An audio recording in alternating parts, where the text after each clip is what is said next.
Howdy, I'm Gordon Walton, and I'm the president and executive producer here at ArtCraft Entertainment. And this is my Murder of Crows, where I'm going to tell you kind of where I came from, how I grew up in the game business, and what led me to working on Crowfall.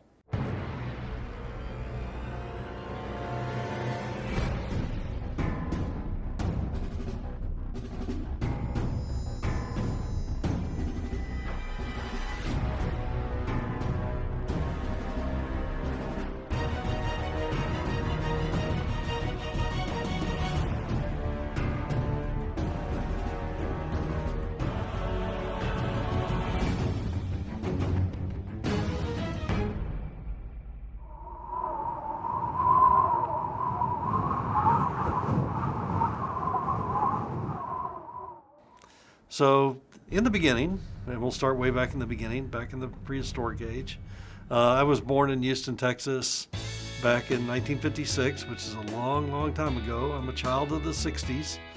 I grew up in Houston. I, never lived anywhere else until I was an adult.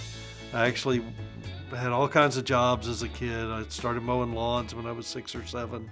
I threw paper around. Worked for a pawn shop. I did all kinds of odds and ends jobs along the way. During high school was my first exposure to computers. Had a computer class where we actually went to a different facility for the afternoon, and I learned how to program card machines first. I learned how to program all the machines that sorted and collated and printed cards out. That was kind of cool because you programmed them with wires. You actually wired a board with like little wires with plugs on the end. And that I also first got introduced to the basic language and the teletype, which is how we used it. We were teletyping to a mini computer that was somewhere else to do programming. So that intrigued me as a kid. I think I was a pretty regular kid. I was a scout. I did a lot of scouting stuff. I was an amateur herpetologist, did a lot of stuff with snakes and lizards and frogs and salamanders. Worked for the zoo doing, finding food for all the snakes that they have to feed at the zoo from our local habitat. And I had a lot of fun with that as a kid. I thought, when I was a little kid, I thought I'll probably be a scientist when I grow up because I like science and I love to read. I read a lot as a kid.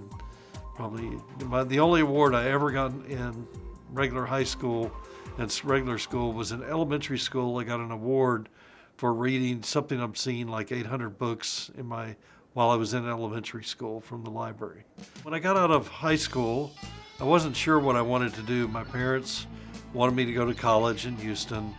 They actually enrolled me kind of against my will. I wasn't really interested in school that much. I was kind of burned out of the whole school experience. And my buddy, Jerry, just came to me and said, let's go join the Marines. And I said, why don't we join the Air Force? And then we compromised and joined the Army together. And so we joined the Army together and off we went at the end of the summer after school. So this is now 1974.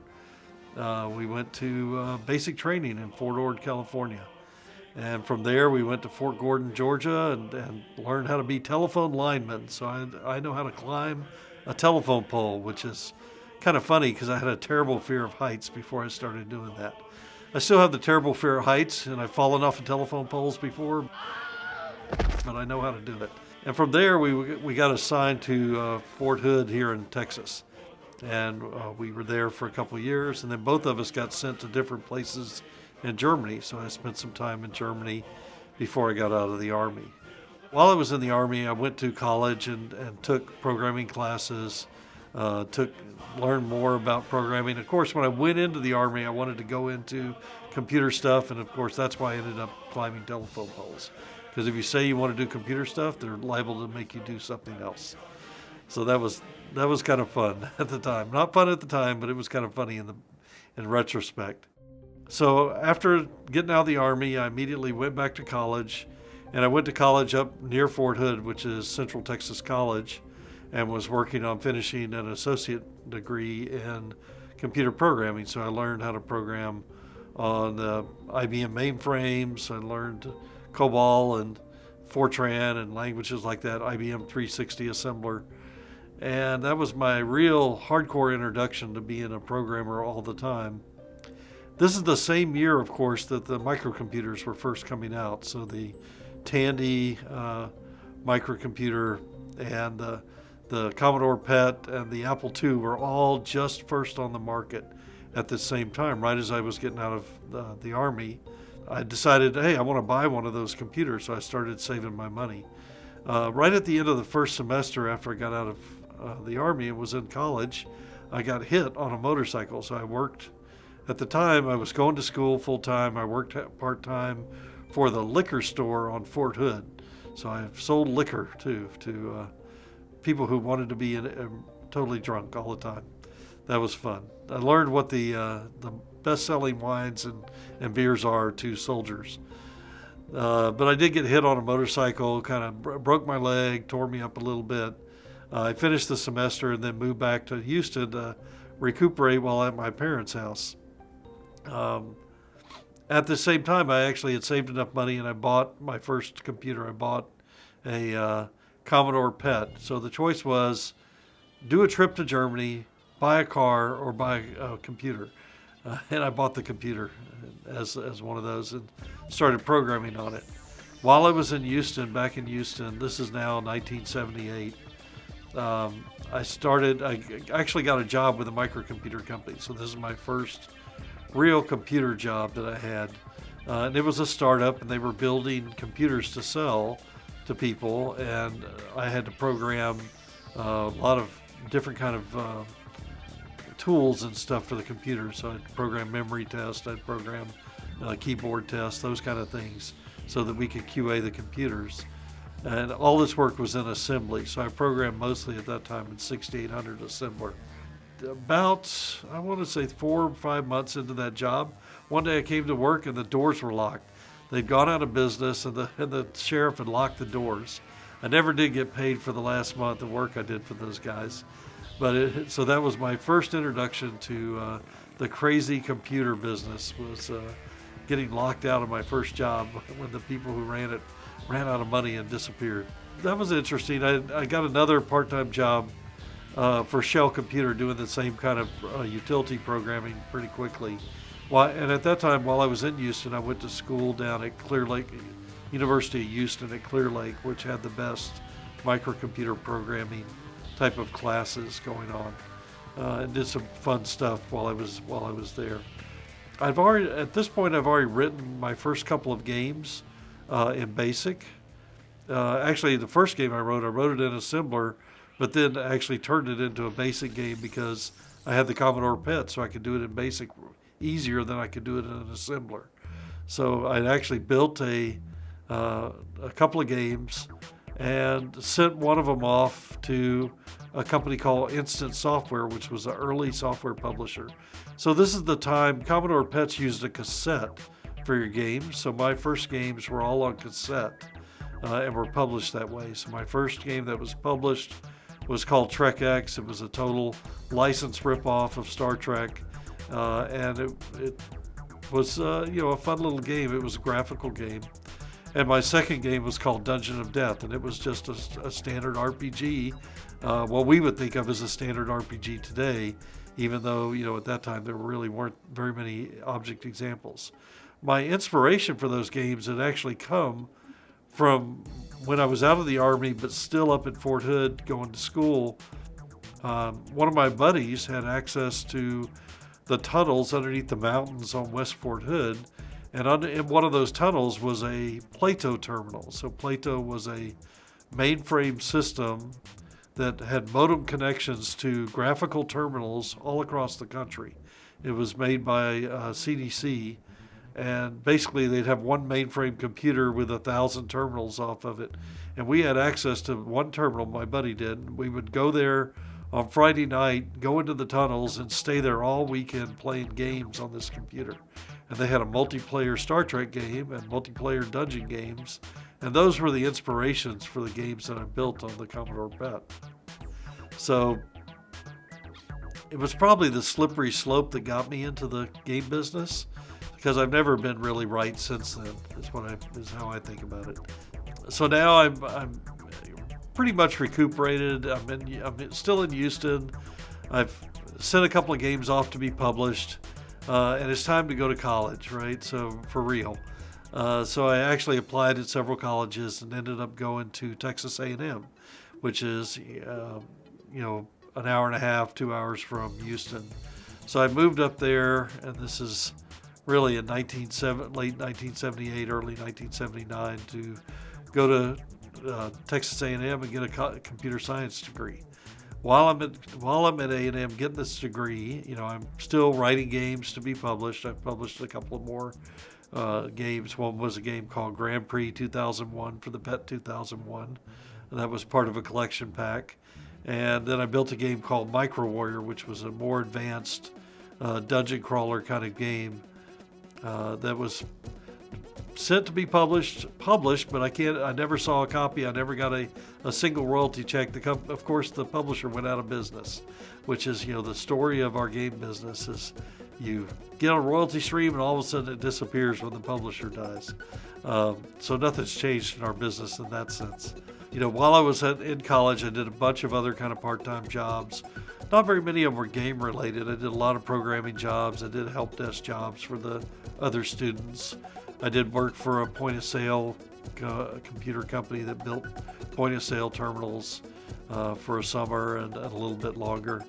I did lots of programming gigs. I also worked for a computer store in Bryan College Station called Young Electronics, which we'll come back to in the future, selling Apple II computers and selling games and other software to people when they'd come in. So I had access to all the games that were coming out at the time, and we would play them in the store if there weren't customers there. So we got to see a lot of the early games, and in fact, it was somewhat intimidating to me because while I was a game maker, the people who were programming, the top tier programmers at that time, were really doing stuff that looked to me to be really hard. They were doing hardcore assembly games that really made the computers sing, made beautiful graphics on a really crappy system, real time stuff that was pretty awesome. And I was a little bit intimidated by that. I knew how to program pretty good, but I wasn't that hardcore of an assembler programmer, even though I'd built some games in assembler. So, as it would be, as most people are, you think, oh, well, I'm going to graduate from college. I should put away these childish things and actually be a real adult. So I had that in my head like some foolish person. So I graduated from college and I went and got a real job. So a real job. I worked for a startup company in Houston called Centercom Technologies, and they built mapping software for cities. So, to map out all their pipes and, power lines and everything else for the city so they know where all their stuff was. And this was programming on a VAX and a PDP-11. So in fact, the job I had was moving a bunch of code from a PDP-11 to a VAX. And I'd done a lot of VAX programming in college. I knew the system well. It was fun work, but it was work. It wasn't, that fun. At the same time, I'm always working on a game in the background, and I started doing some teaching work with the local microcomputer store, which was called ComputerCraft. So they had a need for people to come teach people how to use computers, how to program computers. So I'd teach classes at night on top of my day job programming. And I did that for just a few months, and then they came to me and said, "You really should come and work for us at ComputerCraft. Here's a couple of different jobs you could do. We need some work done on our point of sale, or we need somebody to run our service department." I said, "Oh, I'll take the management job. I'll run the service department." So I ended up being a service manager for ComputerCraft, which is a microcomputer chain in Houston. They grew from 5 stores when I joined them to over 30 stores and went public in less than 2 years. It was a great job for learning about entrepreneurship. I was still heavily associated with the microcomputer world. I still got to program on the side for myself and play with games on the backside. But I kind of caught the entrepreneurial bug. I thought, oh, well, I watched this guy do this. How hard can that be? And after they went public, my friends back at Young Electronics had decided to expand their Apple dealership, and they recruited me to come back to Bryan College Station, which is where Texas A&M is, and run their store. So I'm, a couple of years out of college, and I'm running a 3-store, a group of 3 stores selling Apple computers. And again, but it was a real job. That's the real problem with those jobs, is they were real jobs. They weren't, super fun. It was fun to create stuff and to make things happen. But I wasn't actually getting to program that much except at night. I wasn't able to work on games as much as I wanted to. After a couple of years of doing that work, one of the guys that I met while I was doing that said, we should go into business together and do consulting work and programming and do games on the side. We'll find some game jobs, but we'll pay the bills with the day-to-day programming for other people. And so we founded a company called Applied Computing, Don Gilman and I. And that was fun. We did a lot of programming during the day, and at night we'd work on our games, and we'd work on games to do, and we'd reach out to publishers and try to make a deal. And our very first deal that we got was to convert a game called Shard of Spring, made by SSI, to the PC platform. So that was our first real game job that we had with the company, and it went well, and we started making even more games. So we got a deal to do a game called Orbiter with Spectrum Holobyte, which was a space shuttle simulation. And then our business kind of took off. It got to be more games than regular stuff. And after a year or so of doing that, we decided to split the business, and my partner Don took the consulting business and I took the game business, and we called it Digital Illusions before there was the Digital Illusions in Europe. And we made a lot of Mac games. We made a lot of Mac games and PC games and a few Commodore 64 and Apple II GS games. It was a fun time. We did games like Orbiter, which I talked about, Sub-Battle Simulator. We did some ports of Gato. We did a port of F-15 Strike Eagle. We did lots of games. We did Rita Rabbit. We did the first Macintosh Rita Rabbit for Leslie Grimm, who was the creator of that. Later, we did her games, The Playroom and The Backyard and The Treehouse for Broderbund, which were really cool too. So we did some learning company work, and then we did some Broderbund work. So we worked for a lot of the big publishers. We worked for Epix, we worked for Activision. We did a game called XOR's NFL Challenge on Mac, and then we did their basketball game and their college basketball game. It was a good gig. One cool thing that happened in 1988 is I got invited to the first ever Game Developers Conference put on by Chris Crawford in California. I took the time to fly out and meet with 30 plus of professional game developers, and it was the first of many game developer conferences to come. I was very blessed to get a chance to attend this. Digital Illusions ran about 5 years, and we were doing great. And then one day, we were in the middle of building a game for Epix, and Epix was paying us royalties on previous games. We had a little bit of royalty stream still from Spectrum Holobyte, but we had a game and we had a new game going on with Activision. And all of a sudden one day Epix calls and says, we're going bankrupt, and by the way, we're putting your products into what they call the budget category, into the closeout category, which means when we put it in closeout, we don't pay you anything. So all the royalty streams we had and all the work that we were doing right then, including money that they owed us, we never got. So they owed us, at about $100K. And back then that was a fair amount of money. This is 1988, 89. So all of a sudden we had this company of 8 or 10, kind of core people, and then some contractors. And all of a sudden we wake up and we go, wait, we just, half our work just went away. And then about 3 weeks later, the game we were doing for Activision got canceled. So now 3/4 of our work have gone away in no time at all. So we're scrambling because our royalty flow is gone, our ongoing work is gone, and we have, when you're small, you can't line up a whole bunch of work you can't do. You have to line up work you can do. So we didn't have any work lined up because we were full, just a few weeks before this. My partner Don from Applied Computing was working on a game there, even though he did a lot of business stuff. He still had a game going on, and that game was called Harpoon, and they'd had a lot of trouble. They've been working on it for a year. not getting the traction that they wanted to get on. It was a hard game to do, basically. It was very difficult. And so he said, you should talk to the guys who are, funding this game. Maybe you guys can take it over and make it happen. And so we did, and we ended up all going to work for a company called 360 Pacific to finish Harpoon. Harpoon is a naval simulator game based on a board game, and it was fun to work on. It was fun to do. We did a year of crunch, literally. We crunched every day for a year to get it done. We started in January sometime, and we worked every day of the week, 12 plus hours a day, all the way, and shipped it on December 17th of 1989. So, and it was buggy when we shipped it. We had to do like 2 or 3 updates in the next 2 weeks to make it even playable.